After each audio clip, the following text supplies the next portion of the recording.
Podcastas.lt. Požiūrį gyvenimą keičiantys pokalbiai.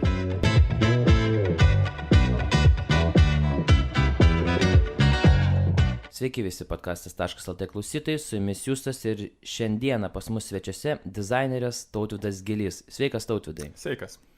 Tautvidai, aš mūsų klausytams pasakiau, kad tu esi dizaineris, bet manau veiki daug daugiau dalykų, tai papasakok apie save.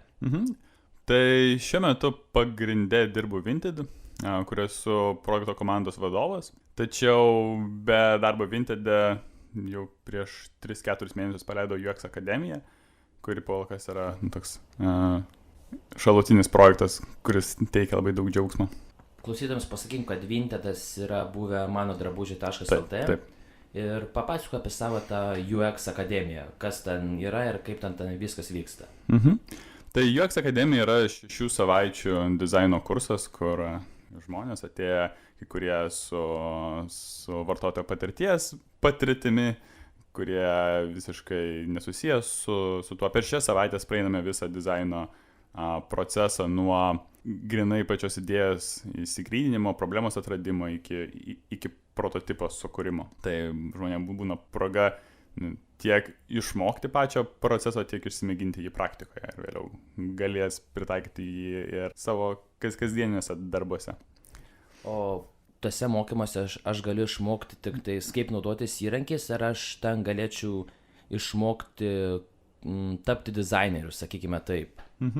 Tai dizaineris šiaip yra labai, plati savoka. Tai, tarkime, paimant startuolį, startupą, kiek žmonių, tarkime, ankstyvojo komandoje daro dizainerio darbą, tai manau, kad dauguma ankstyvos komandos. Tai manau, kad kaip panaudoti dizaino procesą, žinias savo darbe, net jeigu tu netlieki pilnai savo dizainerio funkcijos, tai manau, kad kiekvienas gali iš to daug ką gauti. Jeigu tu nori startuoti kaip dizaineris, tai irgi yra puikiai proga padėti fundamentą savo kaip dizaino proceso supratimu. Manau, abiem atvejais yra naudos. Keli užsiėmimai jau buvo. Aš kaip prisimenu, tu praeitais metais buvai paleidęs vieną kursą. Jį išpirko per savaitę, per 4 dienas, kažkas tokio, taip? Jo. Prieš savaitę dabar paleidai antrą kursą ir išpirko per 1 dieną. Jo, šį kartą labai greitai viskas gavosi ir dar kokie 3-4 žmonės, kurie jau laukia eilėje, sako, atsiųsk mane SMS, kai tik tai bus ateinantis kursas. Tai labai tai labai daug norinčių. O negalvoji to kurso važiuoti ir žmonės mokyti į kitus miestus, nes tikriausiai tenais irgi yra laukiančių tokių kaip tu. Tai į šį kursą, kiek supratau, bus keli žmonės iš Kauno atvažiuojantis. Tai kilo mintis, manau, kad turiu kontaktų gal Klaipėdai, reikėtų bent jau pasižiūrėti, kokia yra paklausa. Tai jo, paklausos viskas buvo orientuota į Vilnių, tiek ir renginiai, visi workshopai iki tol. Tai kiti miestai kol kas yra, kad dar neatrasti. Tai įdomu būtų. Tai dar klausytams pasakysim, kad 6 savaičių mokymai ir po 7 valandas kažkur per savaitę, taip? Jo. Ok, tai Tautvydai, grįžkime prie tavęs. Kaip pats sugalvojai būti dizaineriu? Tai dizainas, kiek ir startuoliai pas mano gyvenime atsirado labai netikėtai. Tai viskas prasidėjo, kai dar studijavau ASM ekonomiką ir tada turėjom pirmą Startup Weekend renginį, kaip tik jis ir vyko ASM. Ir viena studentė sako, aš organizuosiu tokį renginį, ar nori atvažiuoti. Sakau, jo, aišku, net nežinau, kas tai per startupai. Sakau, gal nori pristatyti savo idėją, ten bus komandos, kažką galės daryti. Sakau, jo, aišku, labai jėga, davai, darom. Tai atvažiuoju savo idėją, kuri pats nelabai supratau, ką aš ten norėjau pristatyti. Bet atėjęs į renginį susipažinau su Robertu ir taip jau gavosi, kad po 1,5 metų mes su juo pradėjom daryti vieną startupą, kuris tai vadinasi Trust Tribe.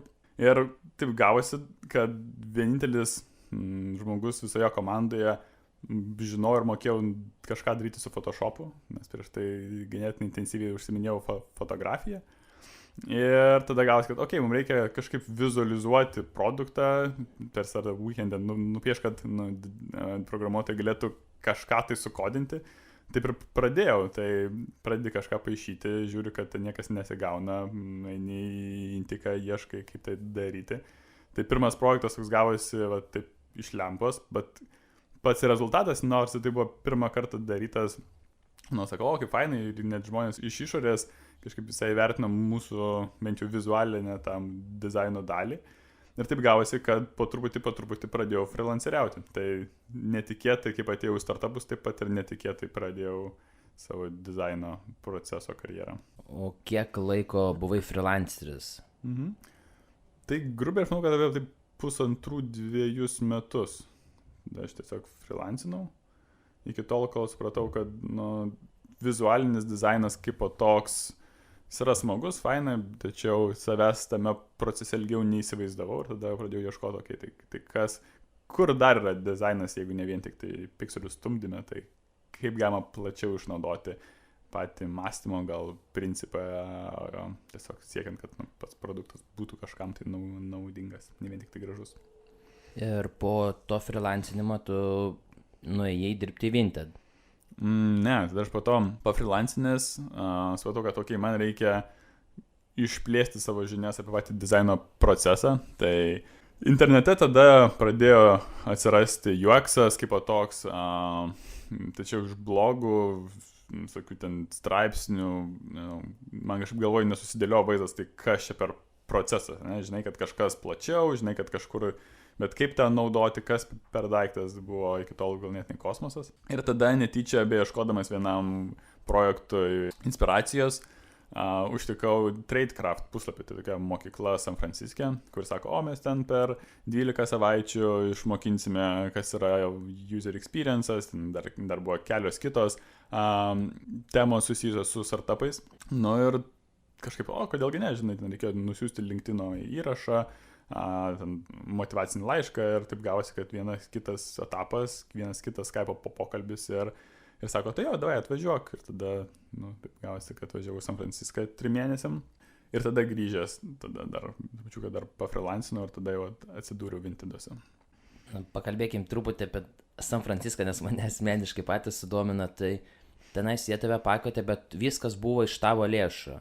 Jo, tai dabar galvojant, kai yra mokykla, kuri atidaro savo pirmą kursą, jokios garantijos patvirtinimo nėra, susirinkau pinigus iš visur, kur tik galėjau, nes pragyventi San Franciske yra ką veikti, kursai irgi nebuvo labai pigus. Dabar pagalvojau, tai turėjau turėti kažkokią tikrai labai pribrendusią problemą, kad būčiau pasiryžęs tokiam nuotykiui. Jeigu nepaslaptis, kiek Tautvydui kainavo tas kursas? Tai kursas kainavo $12,000, plus bilietai, plus 3 mėnesiai išgyvenimas, taip grubiai, aš manau, kad išėjo apie 20 su kapeikom $1,000 visam tam nuotykiui. Grįžęs į Lietuvą, tada labai gerai, kad Vinted'uose dirbant jau dabar jau esu atidavęs visas skolas. Tai. Okay. Nebloga investicija, tikrai. Bet labai atsipirko dabar, tai labai džiugoju, kad visgi atsirado ryžto viduje. O Tautvydai, kiek kainuoja kursas pas tave? Net dabar yra $200. Tai va, klausytojai, jeigu norite išmokti dizainą, galite sutaupyti apie $20,000 ir eiti mokytis dizaino pas Tautvydą. Tai Tautvydai galima teikti taip, kad nebuvo žmogaus, kuris tave atvedė į dizainą. Tu dizainą, galima sakyti, susiradai pats. Jo. Ok, tai kaip atrodo ta visa dizainerio diena, galima taip sakyti, nuo ryto iki vakaro? Kaip ta diena atrodo pas tave gyvenime? Dabar ar kaip buvo anksčiau, nes dabar pats dienoje tokio dizaino darimo dabar jau vis mažiau ir mažiau tampa. Tai gal papasakok, kaip diena atrodo, kai buvai freelanceris ir papasakok, kaip diena atrodo dabar, kad klausytojai galėtų pamatyti, išgirsti skirtumus. Tai didžiausias skirtumas yra gal fundamentaliai tame, kad freelanceriaudant turi aišku užduočių sąrašą, kur reikia tiesiog imti ir padaryti. Tokie susitikimai yra išskirtinė dalis viso dienos proceso. Tai freelanceriaudamas, kaip vis laik stengdavausi atsikelti 6 prieš 6, tai reiškia pradedi darbą apie, taip grubiai 7, tipičiuką prieš 7, tai iki 11-12 esi pasidaręs didžiąją dalį darbų. Likusią dienos dalis gaunasi, jeigu yra susitikimų, tai padarai juos po pietų, tai reiškia pasiderinsiu kažkuom, tai ir tiek, ir tada visa diena gaunasi tai, kad tuo metu dar fotografuodavau, tai eini kažkur pasivaikščioti, eini į miestą, eini dar kažkur pasiskaitai, vakare gal dar šiek tiek prisėdi prie darbų. Tai tokia diena ganėtinai gaudosi tokia neužkrauta, bet tada nebelieka poreikio ir savaitgaliams, nes visas dienas atrodo vienodos ir taip kažkaip gerokai toks lygesnis procesas. Dabar fundamentalus skirtumas yra tai, kad dirbi ne vieną su savim, bet dirbi su komanda žmonių ir tai reiškia pati diena gerokai mažiau galima prognozuoti, ką reikia pasidaryti. Tai bet nesenai vėl susitvarkiau dienos ritmą, kad atsikelčiau bent jau 6 ryto, susiplanuoti dieną į priekį, tačiau dabar dienos procese bent jau 40-50% laiko yra visokie susitikimai su komanda, susitikimai su susijusiais žmonėmis, tai jau tokio pačio darbo, tai kad reikia imti kažką ir daryti, vis mažiau lieka, vis daugiau lieka pasirūpinti, kad kiti padarytų, arba kad kiti suprastų, arba kad ta mintis yra, būtų suprasta vienodai. Tai toks daugmaž fundamentalus skirtumas. O norėtum grįžti dar prie freelancinimo? Jo, tai tokios mintis visą laiką yra kažkaip kartais, kai turi daug darbo, kur reikia pačiam padaryti, galvoju, kaip fainai būtų, pavyzdžiui, gal dirbti komandai, kai pradėti dirbti komandai, atrodo, kaip fainai galbūt dabar pačiam kažką tai daugiau daryti. Tai grįžti prie freelanceriavimo, koks jisai buvo prieš tai, manau, kad nenorėčiau, tai reiškia tokio vizualinio dizaino užsimti nebenorėčiau, tačiau vartotojo patirties dizaino, tokia ankstyvos stadijos produktų dizaino, kai reikia suprasti, tiesiog sukurti patį procesą, kaip atrasti, tarkim, ar produktas kažkam tai naudingas. Tai ta dalis domina, aš manau, kad kažkada taip prie to prieisiu, manau, vėl. Tai mes kalbėjom, kad tu dirbi su UX, user experience ir visa kita, tam vartotojo patirties dizainas. Galėtų trumpai papasakoti klausytojams, kas tai yra, nes vis tiek ne visi mes esame žinovai dizaine, tai kad vartotojai, sakau, klausytojai išgirstų, kas tai tiksliai yra. Tai jeigu pasiieškos internete grinai apibrėžimo, kas įeina į vartotojų patirties dizainą, tai manau, rasite skirtingas versijas ir skirtingus paaiškinimus, tačiau galiu pasidalinti, kaip aš įsivaizduoju ir kaip aš norėčiau, kad tas būtų suprantama. Tai reiškia, overall dizaino procesas yra nekintas, viskas ateina iš angliškai human-centered design, tai reiškia dizainas, kuris vartotoją iškelia į pirmą planą ir tarkim nuo jo viskas ateina. Tai čia toksai aukščiausio lygio dizaino vienetas, bet kuris yra susijęs, gali būti ta pati metodologija pritaikoma ir skaitmeniniam produktui, gali būti pritaikomas fiziniam produktui, gali būti pritaikomas paslaugai. Tai jeigu mes einam labiau į skaitmeninio produkto patirties kūrimą, ir čia mes turime vartotojo patirties dizainą kaip po termino UX, kai jisai labiau pritaikytas skaitmeniniam produktui. Ir jeigu paimam naujo skaitmeninio produkto kūrimą ir įsivaizduojam visą procesą nuo, tarkim, minties, kad aš noriu pagerinti, tarkime, žmonių maitinimosi patirtį. Tiesiog kažkoks labai neapibrėžtas pradinis startavimo tikslas, ar ne? Tai nuo šito žingsnio, kai aš kinda žinau, ką aš noriu padaryti ir kokioj srity, iki tol vietoj, kai aš jau turiu produkto prototipą, dizainą, kuris jau yra pravaliduotas ir belieka jį, tarkime, vizualizuoti ir duoti programuotojams suprogramuoti, tai visas tas tarpinis žingsnis, visi žingsniai, kurie privedė prie to aiškaus sprendimo ir yra vartotojo patirties dizainas. Ok, manau, mūsų klausytojai suprato ir dabar bus aiškiau jiems visas šitas dalykas. Tautvidai, kalbėjai, kad vienintelis tavo projektas dabar yra UX Academy, visas tas konceptas. Ar turi kažkokių kitų projektų, tokių side projektų ar mažų projektų, prie kurių dirbi, ar projektai, prie kurių norėtum dirbti ateityje? Gal kažkokių idėjų yra, tai galėtum pasipasakoti. Tai prieš naujus metus teko susėsti, tai ką aš noriu šiaip nuveikti per savo šitą gyvenimą. Tai atradau, kad visgi pagalba tiek žmonėms, tiek kompanijoms atrasti dizainą kaip įrankį ir kad tai jiem padėtų tapti sėkmingesniems yra ta kryptis, kurią aš noriu judėti ir toliau. Ir šiais metais yra bent jau planas paleisti su kolegė blogą, kurio tikslas būtų pateikti patirties dizaino pavyzdžius iš lietuviškų produktų, servisų, kad atkreipti dėmesį, kad tiek gera patirtis, tiek bloga patirtis neįvyksta taip netyčia, ne? Tai reiškia, jeigu gerai patirtis, tai kažkas įdeda į tai pagalvojimo, apmąstymo, ar ne, būna tai sugalvota, jeigu tai yra bloga patirtis, tai reiškia trūkumas to. Tai atkreipti dėmesį, žinai, į šituos dalykus. Tada norisi toliau išvystyti UX akademiją, kad jinai gal atrastų ir daugiau formatų, reiškia ne tik tai pradinis kursas, bet gal po to atrasti ir formatų, kaip to pritraukti žmonės antrą kartą, kad jie galėtų giliau pasinerti tam tikras temas, kurios labiausiai kažkam įdomios yra. Tai tiek kol kas, nes norisi daryti gal kelis darbus, bet juos padaryti gerai ir pilnai. Tai tu taip pat esi už tokius dalykus, kad geriau daryti 1-2 darbus, bet įdėti visas jėgas į tai, negu dirbti prie 10 darbų, visiems girtis, kad aš dirbu prie 10 projektų, bet įdėti po 10% savo energijos. Nežinau, man pačiam vidinis toks būdas yra labiau dirbti vieną darbą, daryti pilnai, įsinerti, daryti, nežinau, 12-14 valandų per dieną, taip ten parti kelis mėnesius, tada turėti, nežinau, 2 savaitės atostogų ir tada pasimti kitą projektą. Taip, aš asmeniškai jaučiuosi laimingesnis ir produktyvesnis, o kaip kitiem, manau, kad gal kažkas ir suderina, man pačiam nesigauna. Jeigu prakalbam apie produktyvumą, kaip tu pats išnaudoji visas darbo valandos dienos metu, gal turi kažkokią metodiką, kaip skirstai, kad ryte tą darai, vakare tą darai, pasipasakok. Tai gal yra keli tokie principai, kuriais stengiuosi vadovautis. Tai reiškia, kai atsikeliu anksčiau ryte, jaučiuosi laimingesnis. Tai dabar praeitą savaitę buvom eksperimentavę keltis 5 ryto.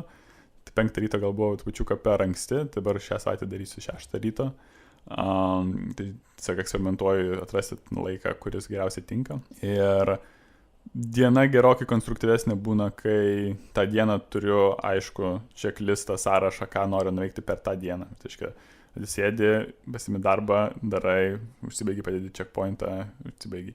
Ir kad aiškiau būtų tokiam labiau ilgesnį perspektyvai, kas planuoti kiekvieną savaitę, tai aš pirmadienį pasidarau vienos savaitės darbų sąrašą, kuris padėtų tiesiog susigauti, ką aš noriu nuveikti per tą vieną savaitę.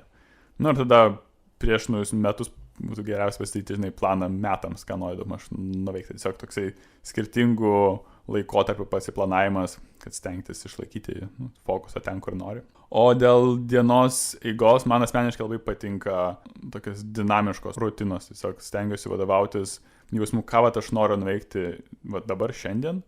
Ir jeigu baigėsi darbai, kuriuos aš esu suplanavęs, tai darbai dažniausiai aš stengiuosi padaryti taip, kad aiškus darbai, kuriuos reikia padaryti, jie neužimtų visos dienos, bet mes turėtum bent jau 30-40% likusio laiko kažkam tai kitam ir tą laiką kažkam kitam skirti ten, kur realiai norisi. Jeigu, pavyzdžiui, pradedu daryti kokį nors projektą tiek Vinted ar tiek savo UX akademijoje ir tiesiog atsiranda noras taip nors atrasti kažką temą, skaityti ir domėtis, žiūrėti video, tai noriu turėti galimybės tą daryti. Arba, pavyzdžiui, jeigu būna po kažkokio intensyvaus periodo jautiesi, kad perdegęs ir nieko nesinori daryti, tai tą laiką, pavyzdžiui, skirti, nežinau, tarkim, eiti, jeigu tai vasarą eiti į parką, išsitemti slackline'ą, tiesiog paslacklaininti, ne, ir tiesiog nieko nedaryti.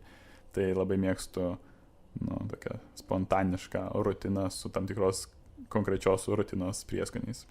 Tautvydai, kokius elektroninius įrankius tu naudoji dienos metu, nes aš naudoju visokius Dropboxus, bufferius ir visą kitą, ką naudoja, galima sakyti, vadovas ir ką naudoja dizaineris.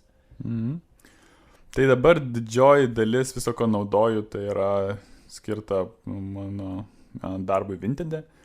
Tai Google Docs, aišku, yra tas įrankis, be kurio sunkiai dabar apsieičiau. Turiu tokius santykius su Evernote, kur love and hate. Tai šiuo momentu atrodo, kad neįsivaizduoju savo dabar proceso be to, tačiau buvo tokių laikotarpių, kur neįsivaizduoju, kaip aš galėčiau jį naudoti iš viso. Tai nežinau, kiek ilgai šitas procesas tęsis. Aišku, Google kalendorius, bet apart to kažko tokio desnio, arba kažkokio labai konkrečių įrankių net ir neturiu. Tai manau, kad labai mėgstu popierių, mėgstu sticky notes ir jeigu norisi kažką padaryti, kažko reikia, tai tą dažniausiai darau su popierium ir tiek. Tai kažkokiu labai tokių daug konkrečių įrankių kaip ir nežinau. Atrandi kažką, panaudoji, jeigu reikia, po to nebereikia ir nebenaudoji. Tai Aišku, bet nėra tokių įrankių, kad jeigu juos pašalintum iš tavo gyvenimą, tai tu nebegalėtum dirbti. Nu, nepakeičiamų tikriausiai nėra. Nu, tai gal tokia pats principai, kad kalendorius kažkoks skaitminis tai turėtų būti, ar ne, kažkokie tai dokumentai, kuriais gali dalintis, jie irgi turėtų būti, bet jeigu ten nebūtų Google Docsų, tai gal atsirastų kažkas kitas. Jeigu nebūtų Evernote, gal irgi kažkas atsirastų. Tai tokio, kad labai prisirišimo, tai nejaučiu. Vat popierius, jeigu dingtų su tušinuku, tai tada būtų jau liūdna. Tautvydai, tai žinau, kad dalyvauji renginiuose, pats būni kaip pranešėjas. Kokiamis temomis dažniausiai kalbi? Ar pats susigalvoji temą kažkokią, ar dažniausiai tavęs prašo kalbėti kažkokia tikslė tema? Tai visos temos, kiek teko kalbėti, yra susijusios su dizainu ir skaitmeniniais produktais. Tai viskas aplink tai ir sukasi, reiškia, būna kažkokių tai gal variacijų, tai jeigu mane pakviečia, pavyzdžiui, pakalbėti į universitetą studentams, tai gal dabar būna šiek tiek adaptuoji temas tai auditorijai, jeigu tai yra žmonės dirbantis jau dabar startupuose, tą šiek tiek gal pakreipia į kitą pusę, tai esmė, kad temas išlieka vis laiką vienodas, tik tai, kad priklausomai nuo auditorijos ir auditorijos įsigilinimo į tą temą būna pakoreguojamas planas į vieną arba kitą pusę, arba tai yra labiau praktinės užduotis, ar tai labiau būna gal teorinės, arba labiau siauresnis, arba tai labiau būna labiau plačiai, bet temos laiko tos pačios, tik priklausomai nuo auditorijos yra parenkamas kampas į tai. Einant link epizodo pabaigos, norėčiau tavęs paklausti, kokiu patarimų konkrečių galėtum duoti žmonėms, kurie nori pradėti būti, galima sakyti, gal savo kurti karjerą kaip dizaineriai, ar tiesiog nori mokėti naudotis dizaino įrankiais ir visą kitą. Gal galėtum truputį papasakoti, nuo ko konkrečiai tu pradėjai mokytis ir gal žmonės galės tą patį kelią nueiti ir patys. Kas svarbiausia iš viso, tai yra tiesiog imti ir daryti. Tai mes galime skaityti, domėtis, mokytis universitetuose, skirtingose programuose ir išmokti kažkokį tai, žinių bagažą, tačiau nepakeičiamai yra tiesiog darimas. Ne? Kaip tarkim, man gal gavosi taip, kad sudalyvauti startupę, kur nežinodamas net kaip ten paišosi interfeisą, supaišyti produkto dizainą, tai buvo man startas į tai. Taip ir bet kiekvienam iš mūsų, net ir nedalyvaujant kažkokiam projekte, galima susigalvoti projektą. Tai jeigu sugalvom, kad dabar aš noriu tapti dizaineriu ir aš net nežinau nieko, nežinau net kaip įrankiai naudojasi, nežinau pačio proceso, tai taip, kažkiek tai laiko, kelias dienas galima skirti, suprasti, paskaityti straipsnius, kas tai per daiktas yra, jeigu norit, prašykit man, padėsiu surasti straipsnius. Ir tada svarbiausia, manau, kad atrasti sritį, kuri man asmeniškai yra įdomi ir pamėginti išspręsti problemą toje srityje, kuri man asmeniškai kažkaip tai trukdo. Tai jeigu tai yra, suprantu, kad man reikia kažkokio tai sprendimo, kurio aš neturiu, gali būti net ir labai kvailos idėjos, kaip, tarkime, to-do listas, kurį naudoju, man neveikia ir aš jaučiu, kad tas neveikia dėl to, kad kažko trūksta. Tai gerai, tai paimk ir susikurk savo produktą naują, ar ne, ir pamėgink perėti tą procesą, kaip tu sugebi. Jeigu tu matai, kad aš naudoju kažkokį tai produktą, bet jame kažkas nėra gerai, tai paimk ir skirk savo laiko ir patobulink tą produktą taip, kad jisai tau labiau tiktų. Tai kai buvau San Franciske, didžioji dalis mūsų projektų buvo ir skirti tam, kad mes, kaip dizaineriai, ten dauguma žmonių, aišku, buvo ir San Francisco, tam, kad susikurtų portfolio, kad galėtumėm atrasti darbą, nes didžioji dalis gal žmonių buvo ir norėjo būti dizaineriais, nors iki tol neturėjo tam tikros patirties. Ir sėkmingiausias pavyzdys buvo tokios geros pažįstamos Francine, tai jinai realiai atliko pilną dizaino procesą, siekdama pagerinti Dropbox'o nuotraukų įkelimo procesą. Tai reiškia, pradedant nuo interviu ar nesusirinkimo, kaip žmonės naudoja tą produktą, įsigilinimą, atradimą konkrečių problemų, tada tas problemas buvo išspręstos įvairiais prototipais, tada ėjome į vietinės kavines prašyti žmonių nuomonės, kad jie, pamėgintų pasinaudoti tuo prototipu ir išreikšti savo nuomonę. Ir galiausiai tai buvo prieita kažkokio sprendimo, kuris tai žmonių grupiai turėjo būti geresnis. Ir visą tą informaciją, visą tą procesą aprašė, įdėjo į Mediumą. Ir rezultatas buvo labai stulbintis. Reiškia, per kelias dienas straipsnis susilaukė apie 15 000 peržiūrų, Francine tada gavo apie 5-7 pasiūlymus ateiti, pakalbėti į įvairius startupus. Ir tokie projektai, nors jie atrodo labai paprasti, kartais gali tiek patiems duoti pasitikėjimą savimi, kad mes galim padaryti projektą ir padaryti tą, kai darai savo, tai mažiau yra gal tokio baimės, kad gali labai drąsiai imti ir klysti. Ir tas sprendimas padarytas vienas ar kitas, trečias projektas, kuris padarytas bus visiškai savo, visiškai, žinai, gal pasidėjusi stalčiuką, kitiems žmonėms jau gali atrodyti, kad wow, tu, kad esi kažką mokė, kažką sugebi ir tas gali būti labai puikus startas į priekį. Tai rezimuojant visą šitą pasisakymą, aš manau, kad tiesiog imti ir daryti ir per tą darymą atrasime. Ar tau dizaino procesas, šiaip dizainas patinka, nes jeigu tau jisai patinka, tai tu turėtum jį sugebėti daryti ir pats, ir ir negaudamas pinigų. Ir jeigu tas rezultatas, kurį padarai, gerai savo darydamas, patinka, tada jau pats gali būti užtikrintas, kad tai yra teisinga kryptis tau judėti. Tai Tautvydai, kaip ir minėjai, jeigu žmonės turės klausimų dėl dizaino ar tiesiog norės pakalbėti apie tai, tai jie gali tiesiog parašyti tuo elektroninį paštą ir galite jūs tuo klausimu padiskutuoti. Jo, žinoma, jeigu turit klausimų, kaip pradėti, arba esate pradėję, pavyzdžiui, arba esate labai gal visual designė, bet norite suprasti, kaip atrodo ta daugiau UX pusė, tai rašykite per Facebooką, per e-mailą, pasikalbėkime, nueisim pietų dar kažko, tai labai įdomios temos. Ja, tai visa informacija apie Tautvydą bus mūsų epizodo užrašuose, tenais rasite Facebooką ir visus kitus puslapius, per kuriuos galėsite su Tautvydu susisiekti.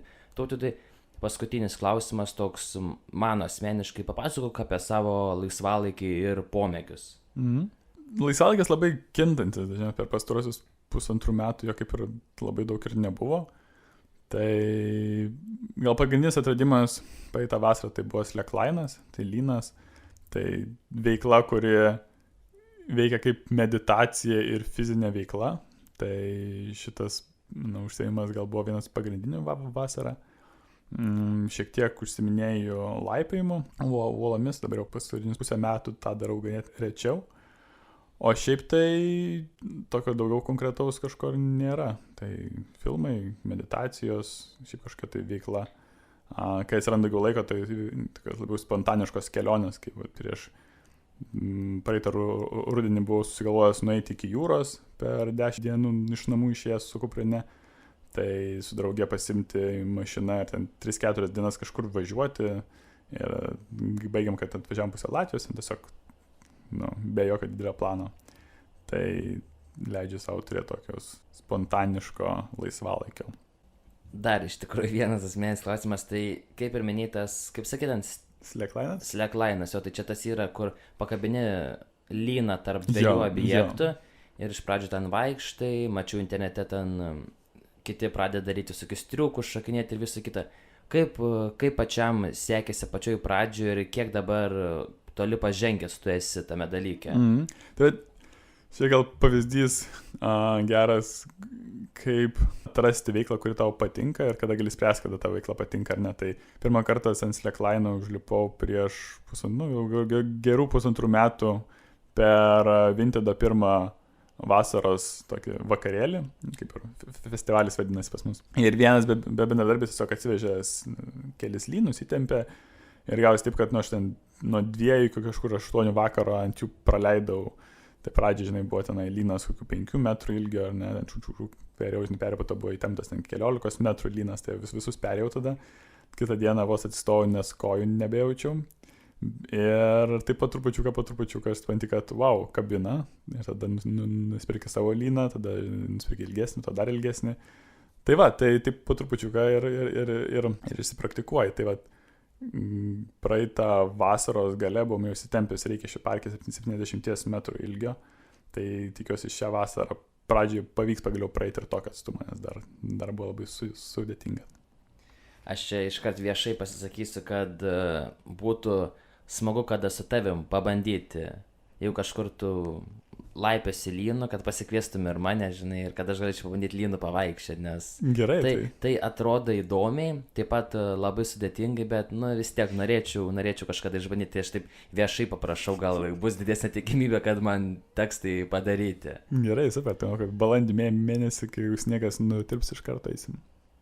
Ok, tai ačiū Tautvidai, kad atvykai pas mus ir Ačiū iškvietimą. tikiuosi, kad gal metų gale mes dar pasikviesim pakalbėti apie tai, kad tu nuveikiai per metus, kokie buvo tavo metai ir tu atvyksi ir papasakosi dar daugiau apie viską. Gerai, būtinai. Tai ačiū visiems, kurie klausėt ir susiklausysim kitą kartą. Iki. Iki visiems.